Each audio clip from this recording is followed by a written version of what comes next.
सभी को नमस्कार। मेरे इस YouTube चैनल में आप सभी का स्वागत है। आज के सत्र में हम चर्चा करेंगे किस प्रकार कहानी सुख का आधार बनती है।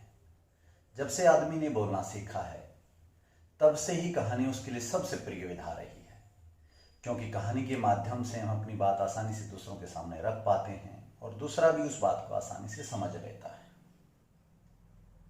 विद्यालय शिक्षा में भी कहानी का बहुत बड़ा योगदान है, क्योंकि कहानी के माध्यम से हम अपने ध्यान को विषय वस्तु पर आसानी से केंद्रित कर पाते हैं।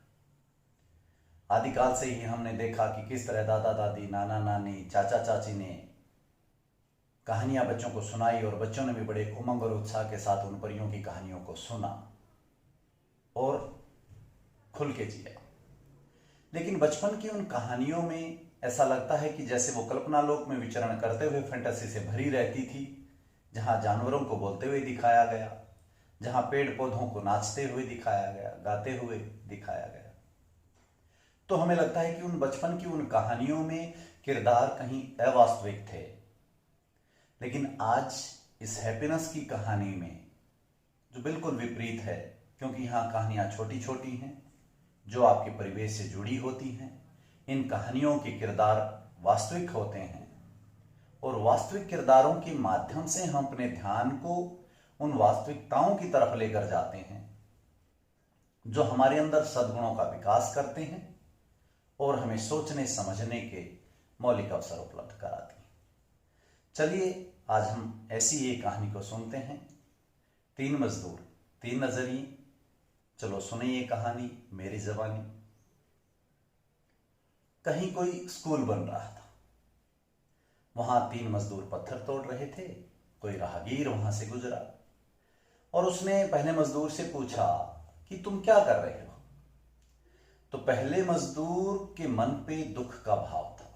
वो मजबूरी में पत्थर तोड़ रहा था। उसने कहा कि मैं मजबूर हूं और पत्थर तोड़ रहा। सच में वो मन से भी ऐसा लग रहा था कि मन में भी पत्थर ही तोड़ रहा। फिर राहगीर ने दूसरे मजदूर से पूछा कि तुम क्या कर रहे हो। दूसरा मजदूर संतुलित भाव के साथ था, ना सुख के भाव के साथ था, ना दुख के भाव के साथ था। बस रोजी रोटी कमाने के अर्थ में पत्थर तोड़ रहा था। उसने कहा बस रोजी रोटी कमाने के लिए पत्थर तोड़ रहा। अब तीसरे मजदूर से पूछा। तीसरा मजदूर गाना गुनगुना रहा था। गाना गाते गाते पत्थर तोड़ रहा था। उससे पूछा कि तुम क्या कर रहे हो। उसने कहा कि यहां शिक्षा का मंदिर बनने जा रहा है और मैं उसमें अपना योगदान दे रहा हूं, पत्थर तोड़ रहा है। कल यहां बच्चे इस मंदिर में, शिक्षा के मंदिर में आकर पढ़ेंगे, उसके लिए मैं पत्थर तोड़ रहा हूं। जब वो ऐसा बता रहा था तो उसके चेहरे पर चमक थी, वो खुशी का भाव था। वो बाहर से खुश था, अंदर से भी खुश था। जीवन में भी काम करने की यही 3 तरीके हैं।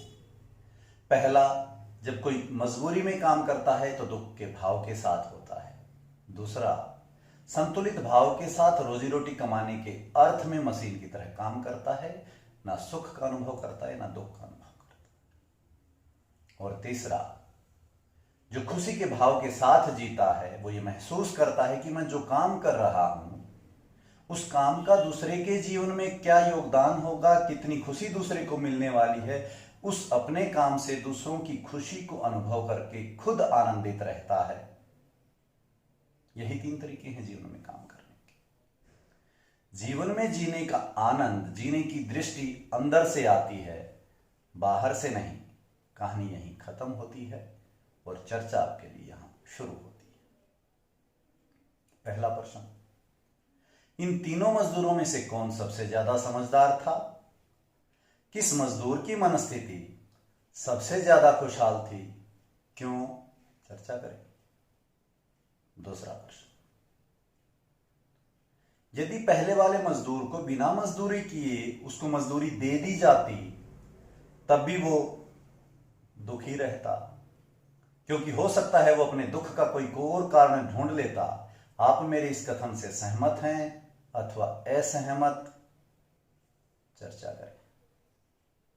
तीसरा प्रश्न, यदि आपको किसी एक कमरे में रख दिया जाए और ये कहा जाए कि आपको दुनिया की सारी खुशियां इस कमरे में उपलब्ध करवा दी जाएंगी, अच्छा भोजन मिलेगा, अच्छा बिस्तर मिलेगा, एसी मिलेगा, सर्दी हुई तो हीटर मिलेगा, इंटरनेट मिलेगा, लैपटॉप, टीवी, सभी चैनल्स आपको मिलेंगे, लेकिन आपको इस कमरे से बाहर नहीं जाना। तब आप खुशी महसूस करेंगे या दुख, क्यों, चर्चा करें। आज के इस सत्र में इतना ही। हम यहाँ कहानी का ये सत्र आज समाप्त करते हैं। फिर किसी नए सत्र के साथ फिर मुलाकात होगी। जब तक सभी को नमस्कार।